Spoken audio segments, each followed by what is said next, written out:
Sevgili seyircilerim, hoş geldiniz mutfağımıza. Sizler için bugün çok güzel bir zeytinyağlı hazırlayacağım. Karaciğer dostu. Zeytinyağlı, enginar, portakallı ve garnitürlü olacak.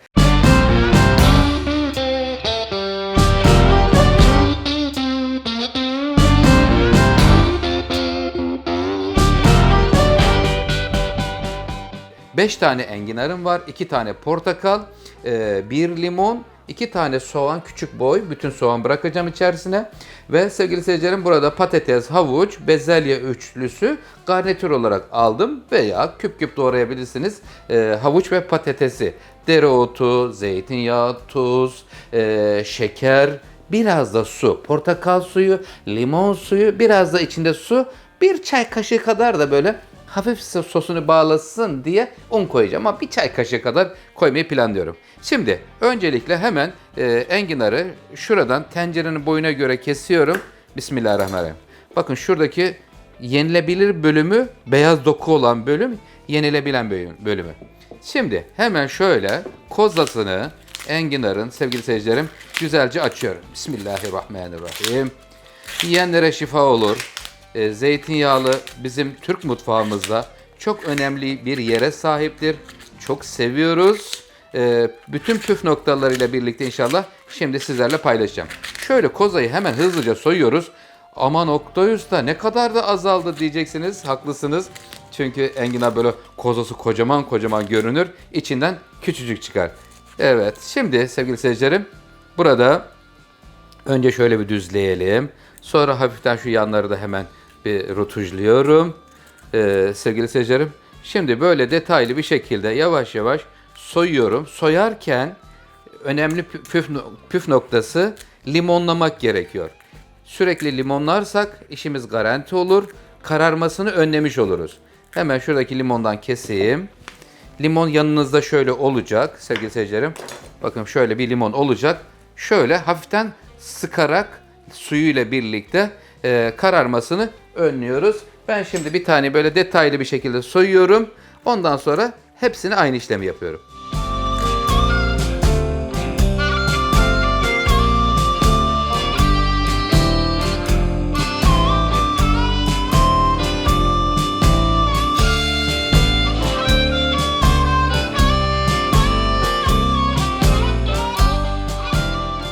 Sevgili seyircilerim, enginarların nasıl soyulduğunu sizlerle paylaştım. Şu anda soyulmuş haliyle görüyoruz. İç kısımları ve genel yapısı böyle. Saplarıyla birlikte bıraktım.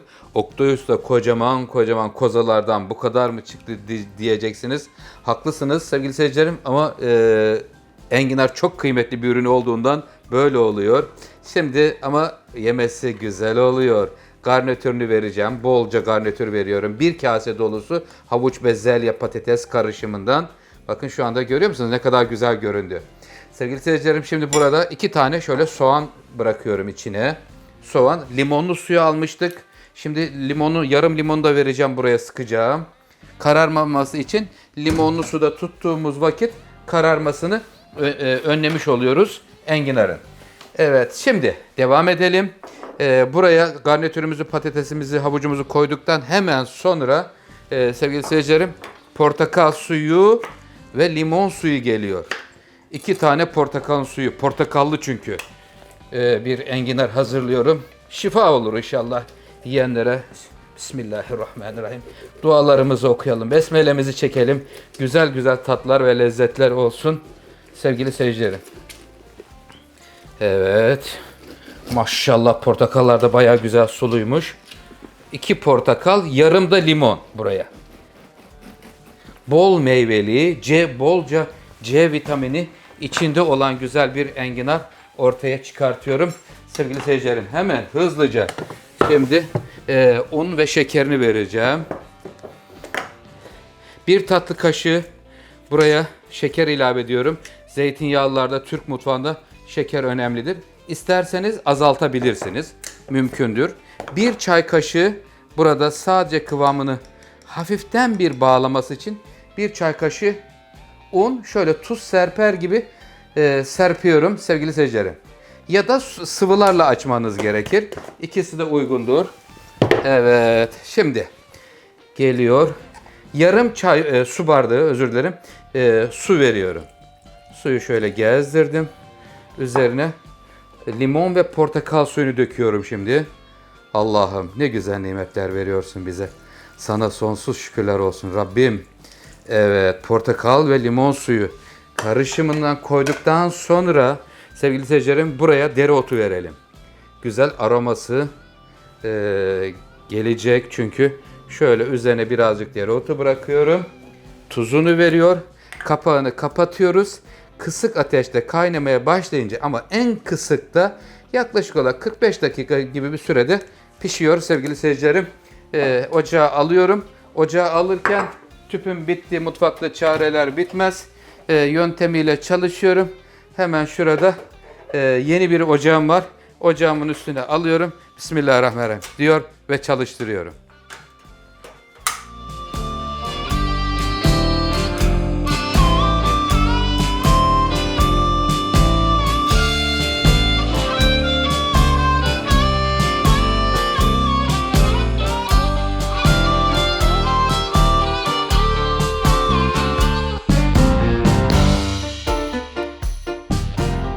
Sevgili seyircilerim, zeytinyağlı enginarımız pişti ve soğudu.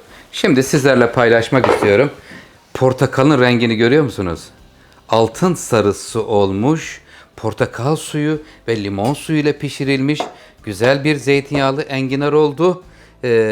Şu an çok körpe olduğu için ondan dolayı bunlar küçük sevgili seyircilerim. Biraz daha pazarlarda çokça çoğaldığı vakit o zaman da güzel böyle daha büyük çanak şeklinde enginarlar geliyor pazara.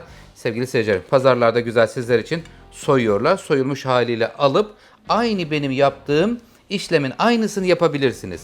Bakın soğanlar da bütün bırakmıştım. Onları da şöyle alayım. Bütün soğan, içinde dereotu, ondan sonra garnitürü, havuç, bezelye, patates üçlüsü. Rengin güzelliğine bakın. Sosundaki güzelliği görüyor musunuz? Sadece bir çay kaşığı buraya un koydum. Şöyle kıvamını biraz bağlasın diye. Şöyle güzelce sosu karıştırın. İçinde bakın dereotu da var. Pişmiş dereotu. Allah'ım bu nasıl bir güzellik ya Rabbi. Ve şimdi servis vakti. Allah'ımıza sonsuz şükürler olsun. Her mevsim birbirinden güzel nimetler veriyor biz kullarına. Biz de sevgili seyircilerim elimizden geldiğince bu güzel lezzetlerin tariflerini paylaşmaya çalışıyoruz sizlerle. YouTube'da tüm sosyal platformlarda birlikteyiz Allah'ın izniyle. Sizler bana destek oluyorsunuz kanalımın büyümesi noktasında. İnşallah her geçen gün giderek büyüyoruz. Geniş kitlelere ulaşmak istiyoruz. Sizlerin desteği ve katkısıyla. Sizlere çok teşekkür ediyorum bu konudaki desteklerinizden ve yardımlarınızdan dolayı. Evet efendim şimdi hemen limonlarını da koyuyorum. Güzel sunumlar yaparsanız zeytinyağlılar, salatalar sofralarınızın süsüdür aynı zamanda. Güzel tadlarıyla birlikte kıymetli seyircilerim. Evet, bir tarifimizin daha sonuna gelmiş bulunuyoruz. Yeni tariflerimde Allah izin verirse sizlerle buluşmayı ümit ediyorum. Kendinize iyi bakın. Hoşça kalın, sağlıklı kalın. Allah'a emanet olun.